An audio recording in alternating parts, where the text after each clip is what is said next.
hindsight is 2020, correct? Oh wait, we're not mentioning that year. Anyway, if we look back at what Joe Biden has said in the past 2 years, we'll find out what his top priority is, right? Let me explain. Well, I've gone and done it. I've gone down the rabbit hole of trying to find out just what is Joe Biden's top priority. And at the end of the video, you will get to see it all. For now, all I can say is he's no maverick. He's not been a maverick on the war. He's not been a maverick on virtually anything that generally affects the things that people really talk about around their kitchen table. Yep, Joe Biden is no maverick. And we're not even asking him to be. We just want him to stop embarrassing us, the US of A, and that is clearly too difficult. Instead, he'll just go out there and fist bump murderers.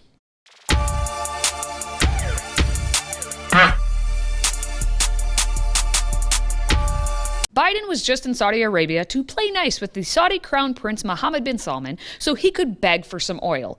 And the big greeting was questioned whether Joe would shake his hand or do nothing because MBS is responsible for the murder of journalist Jamal Khashoggi in 2018. And all this had been said leading up to this moment of will he or won't he? So instead of shaking MBS's hand, because as a foreign leader, you will shake the hands of murderous dictators, Biden takes it to a whole new level of bro, let's fist bump like, bros do. The Saudi foreign minister says he didn't hear you accuse the crown prince of Khashoggi's murder. Is he telling the truth? No. He was at the fist pump, Mr. President. Why don't you guys talk about something that matters? All right, I'll talk about something that matters. Like the smug, narcissistic, attention-seeking, one and only Representative Alexandria Ocasio-Cortez, who pretends that she is being arrested outside of the Supreme Court while handcuffed. Tell me, where are the handcuffs?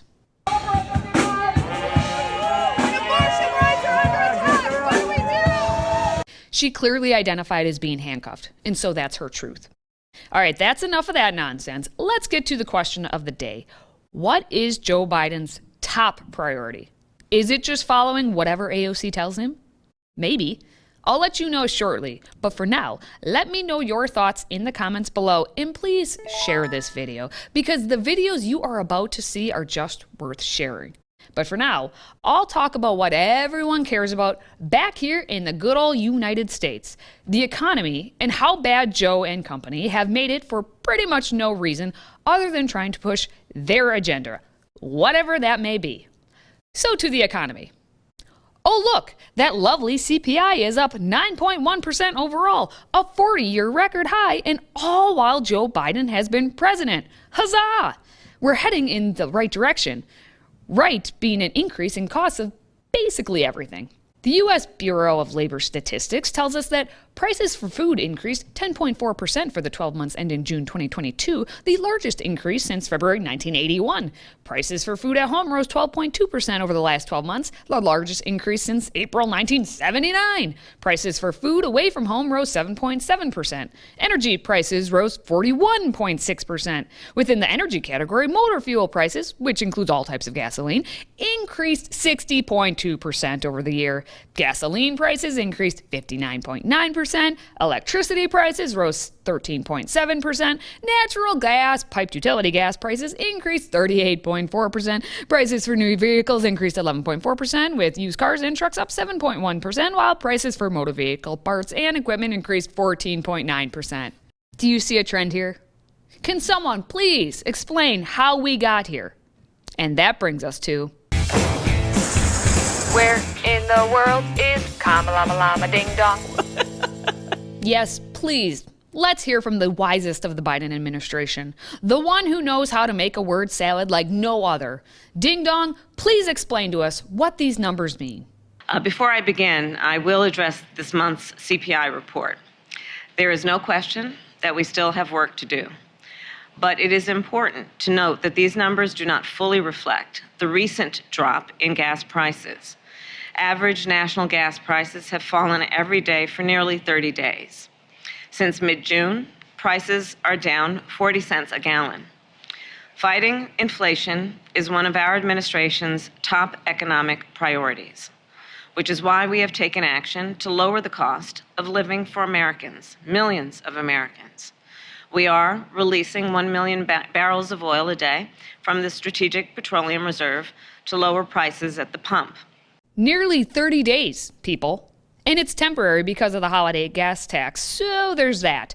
And also, if Putin is the reason prices are so high, then thank you, Putin, for allowing them to come back down.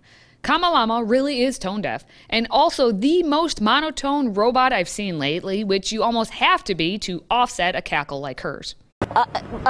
Not today. Even with the muzzle, the cackle comes through loud and tone deaf. She has to lie for Joe because he doesn't know what's happening. I can see that she doesn't want to talk about his responsibility in all this. But on the note of tacos, we do have out there the greatest doctor of all doctors named Dr. J, who hasn't played basketball.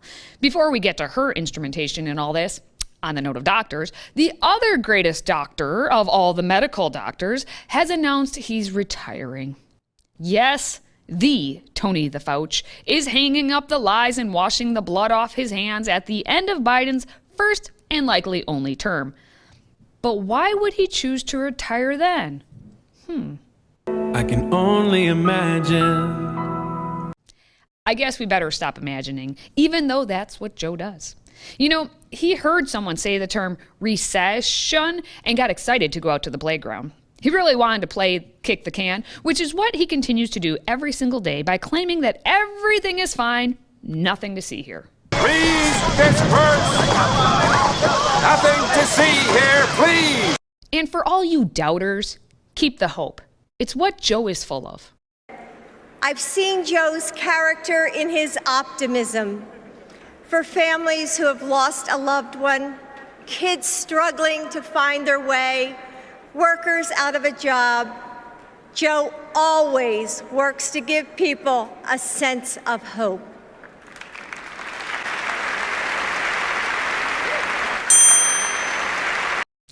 Not impressed. We weren't impressed in 2012, and we certainly aren't impressed now. But it's not his fault, you see. As Jill told donors, the president had so many hopes and plans for things he wanted to do, but every time you turned around, he had to address the problems of the moment. He's just had so many things thrown his way. Who would have ever thought about what happened with the Supreme Court overturning Roe v. Wade? Well, maybe we saw it coming, but still we didn't believe it. The gun violence in this country is absolutely appalling. We didn't see the war in Ukraine coming. They didn't see much of anything coming. When you're that old and senile, all you really see is the mush bananas in front of you and Ben Matlock on the TV. But alas, before Joe takes his third nap of the day, what is his number one priority? This is our historic moment of crisis and challenge. And unity is the path forward. That's a great asset. More inflation. What a stupid son of a... Inflation is robbing them of gains they thought otherwise they would be able to feel. I get it. That's why my top priority is getting prices under control. I want every American to know that I'm taking inflation very seriously, and it's my top domestic priority.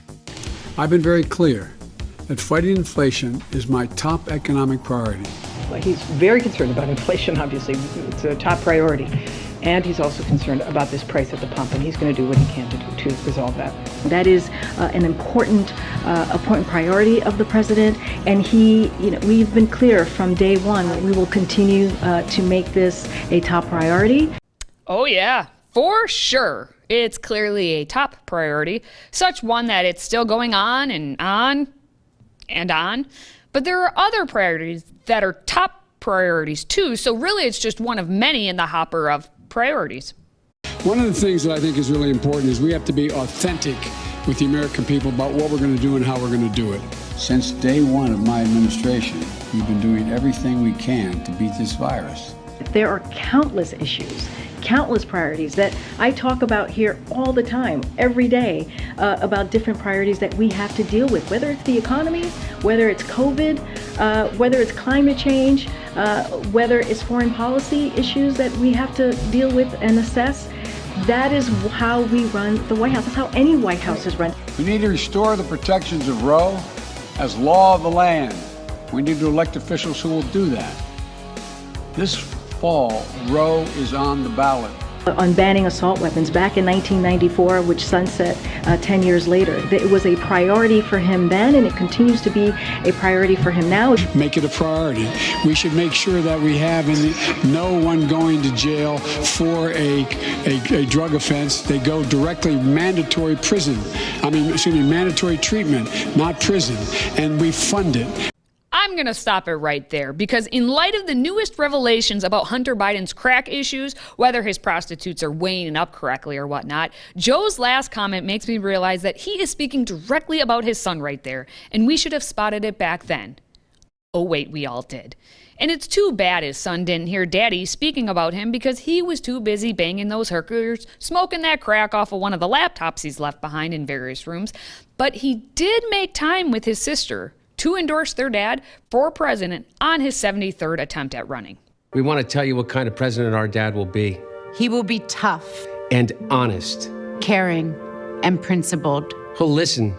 He'll be there when you need him. He'll tell you the truth even when you don't want to hear it. He'll never let you down. He'll be rock steady. The strongest shoulder you can ever lean on. He'll beam with pride every time you succeed. He'll make your grandkids feel that what they've got to say matters. He'll treat everyone with respect, no matter who you are. He'll get up no matter how many times he's been knocked down. He'll be the worst enemy any bully ever saw. He'll be the best friend you've ever had. He'll love you with all of his heart. And if you give him your cell phone number, he's going to call it. How do we know? Because he's been that way our whole lives. He's been a great father. And we think he'll be a great president. That's definitely not a fine wine or Rob Lowe because, as you saw, it aged quite poorly. Before we go, let's all remember that back in February 2020, when the Democratic primary debate was held in New Hampshire, the Democrats in contention for the nomination even agreed that no one talks about Hunter Biden in such a negative light. And coincidentally, here's the moment that Pete Buttigieg locked up his position as transportation secretary in the Biden administration. Do you think that there's a danger for the Democratic Party to nominate a candidate who is still under the threat of investigation? No. And we're not going to let them change the subject. This is not about Hunter Biden or Vice President Biden or any Biden. This is about an abuse of power by the president. Look, the vice president and I and all of us are competing, but we've got to draw a line here.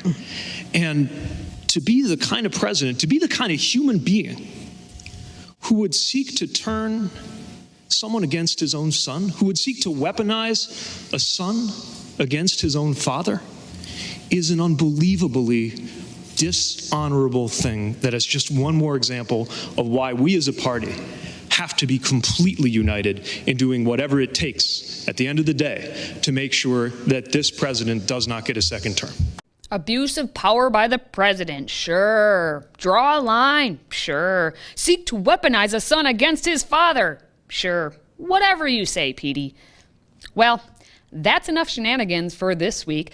Don't forget to give those Fs, faith, family, and friends. And of course, please share the video since we are all living in the danger zone these days.